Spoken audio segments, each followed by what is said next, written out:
Hello, good day. Welcome to a fresh episode of Complete Football Today, the show that talks about all the topical issues on world and domestic football scene. My name is Sunil Kweki, your regular anchor. With me are my regular analysts as well. Kazim Elegbede, thank you for joining us. It's a pleasure being here. And also Kayode Ogundari, thank you for joining us as well. Thank you for having me. Today, we are talking about a major talking point. The Super Eagles have qualified for the World Cup, thankfully. Now there are so many cases being made for players should be recalled to the team. The likes of Joseph Yobo are being bandied about. Ikechukwu Uche. Who else has been? I almost said someone was even mentioning John Utaka at one point. Somebody should mention Kazim Elegbede. You never played for the Super Eagles. Yeah, I can start. I have to start from somewhere. Not at the age of. Don't let me mention your age, but let's just keep it that way. So let me start with you, Kayode. Is this a legitimate argument that, look, this team is not perfect? No one, even Kesh will be the first person to say his team is not perfect. Yeah. Should we start looking at recalling some of the players who didn't feature too regularly in the past 1 year for a World Cup campaign?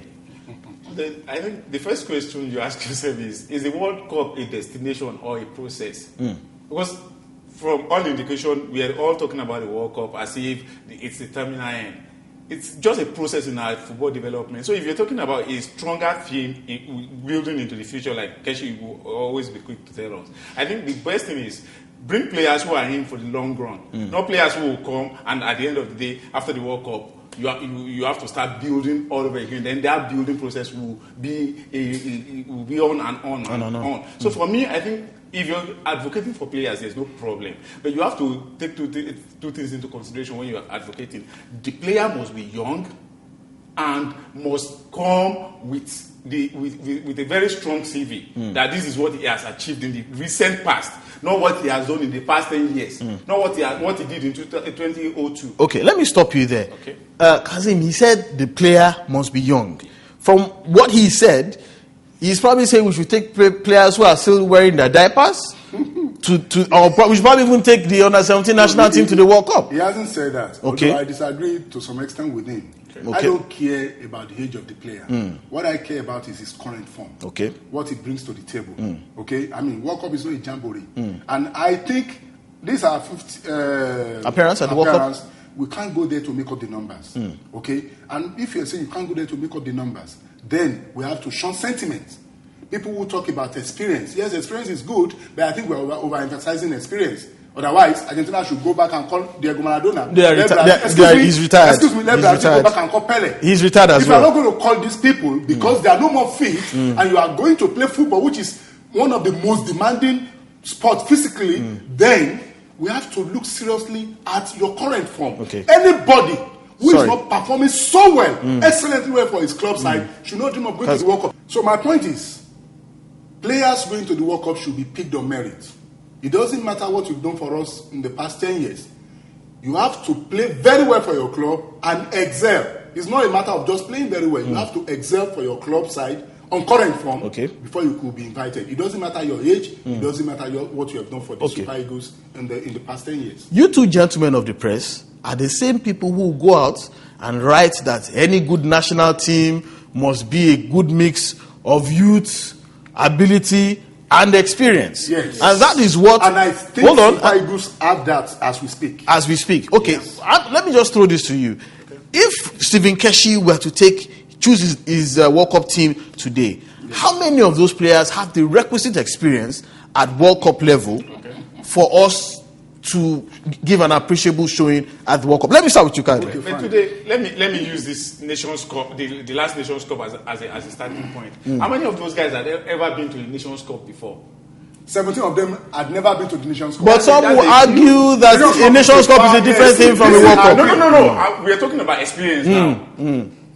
You needed experience to be in the national team in the first place. So what I think is the team currently as it is a perfect blend of youth and experience, and that was what saw them through at the Nations Cup. So going forward, I don't see any need. If it's not broken, why mend it? So what about if the team survived, not only survived, triumphed at the Nations Cup? At the Nations Cup, they could also do well. Sorry, Kazim. So let's start looking at these players one by one.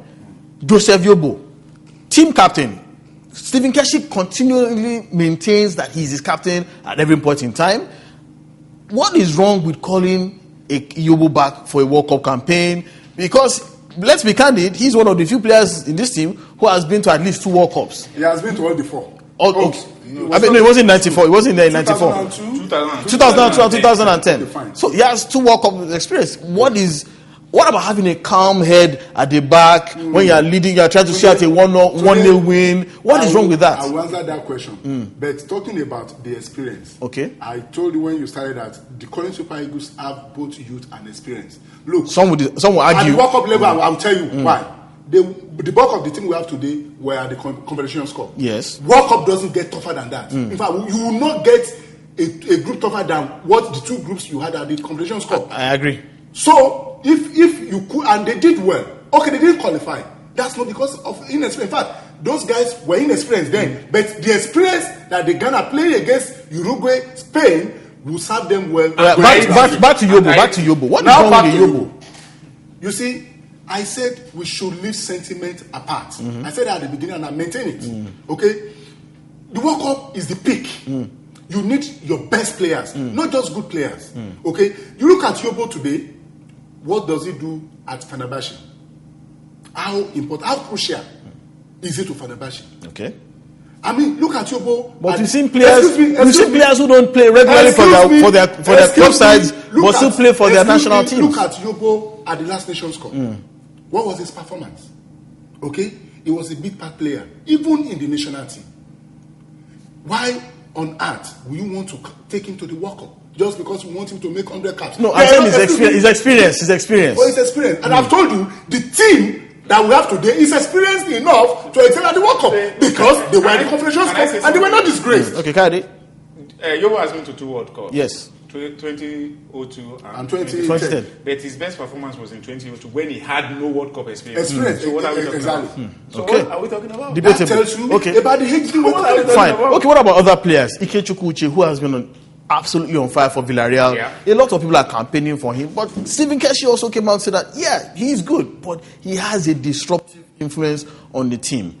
Other coaches will argue that there are some players who we know they are slightly mad. They have major personality problems. But if you look at the value of what they bring to the team as against their disruptive influence, they are manageable. Is that the case with Ikechukwu Uche? Consider the fact that, well, he seems to score more goals than Brady Day and Ahmed Musa. It could be. I use the word it could under advisement. The thing there is it that crucial to us as in what are the alternatives that we have? Emenike? Well, his first choice. I'm thinking of who is the proper backup for him. Well, that is in the air. Are you sure the guy is going to be happy to sit on the bench? That's the root of the problem. Which was the major issue in South Africa. That's the root of the problem they had. Let's face the facts. Okay? The only person who has the right to invite the 23 players taken to the World Cup is Stephen Keshi. Yes. And whatever he says, I go. And Barrister Chris Green. Excuse me, no. Head of the technical committee. No, that's an aberration. Continue. Yes, I know. Now, if Keshi, I'm surprised that somebody could say Ike Uche will have a disruptive influence in the team. I've interviewed him, I've moved with him for a couple of years, but in the last 2 But 3 you years, never coached him. Yes, I never coached him. So I'm not doubting Keshi. If he has that issue with him, there is a big issue. And besides, the Ike Uche we're talking about is not a Romario. A player who will score you 30 goals in a season, even if he's mad, any coach will want to take such a player to the World Cup. And Edmundo, those kind of... you know what I'm talking about? So that is a part. The issue of Osaze Odenwenge, hello, we're talking of... It's the same thing for me. It's the same thing with Yobo. What's his current form? That's what we're... In the last 2 years, Osaze has not done anything spectacular for his club. Okay, what about Victor Anichebe? He doesn't want to play for Nigeria. You can't force a player. He said he wasn't ready to play for Nigeria then. But what if he says he's ready to play now? So we let him come and fight for himself. Excuse me, let him come and fight for himself. One. Then 2, he has to come and apologize to Nigerians. Okay. Now for turning us down there. When we needed him, now that he's ready to come back, he can't just walk into the team. If he's going to apologize, what are you going to say about Nedum Odnoha? Well, that's what would have No. The same thing would have applied if Nedum is in the form that we need. Okay. But he's not. Not really that. Even when he was slightly in that form, he turned us down flatly. His own case is different from Victor Anishebe. Anishebe, don't forget, is a Nigerian Olympian. He has represented us before. Nedu turned us down flatly. So for me, let Nedu be the best defender in the world today. He will not go to the World Cup with Nigeria. Okay. Let him go and represent what about another gentleman that everybody seems to have forgotten? Dele Ayinugba.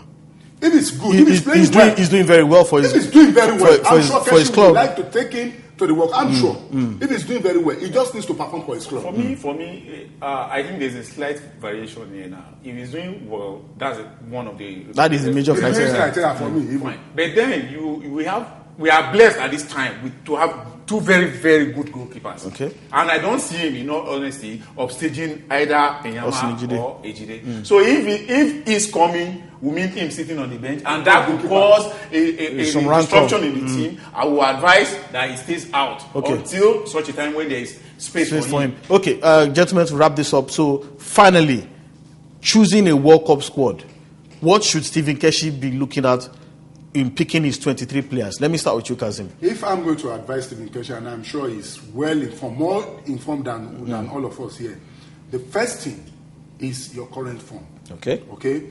Then I'll look at the experience. Then looking at experience again. Yes. I said the first thing is your current form. That's the most overriding factor. Okay. Experience comes into play, and like I told you, the bulk of the team that went to the Confederations Cup will make the World Cup if they are not injured and if they are playing well for their clubs. Then finally, I look at youth because beyond World Cup, the Super Eagles will still exist, and we have to continue to excel. Okay, you, Kadi? Honestly, for me, the after probably current form, then attitude. Because attitude goes a long way. Yes. Okay. You could be the best player in the world, but and your attitude will just disrupt attitude, whatever the coach and the team is trying to build. So for me, attitude is very, very key. So you should take 23 zombies to the World Cup. No. Attitude not. What is zombies?